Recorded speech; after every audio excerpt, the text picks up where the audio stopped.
Nëse i thani rrobat brenda në shtëpi, urgjent duhet ta dëgjoni këtë. A i dini që nuk duhet i thani rrobat brenda në shtëpinë tuaj, qoftë në kuzhinë ose në dhomën e gjumit? Avullimi nga rrobat do të jetë i dëmshëm për shëndetin dhe rrugët e frymëmarrjes. Një burrë nga Bolton, Kerik Mather, 43 vjeç, i cili i thau rrobat brenda shtëpisë për një kohë të gjatë, pati infeksione të mushkërive.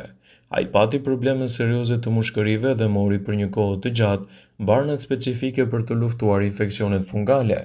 Mjeku i tha se gjendja mund të bëhej edhe më keq nëse ai nuk ndalonte tharjen e rrobave në shtëpi. Sipas djaltit të saj, Mather e ndaloi këtë zakon për 12 muaj dhe vuri re një përmirësim të dukshëm të shëndetit.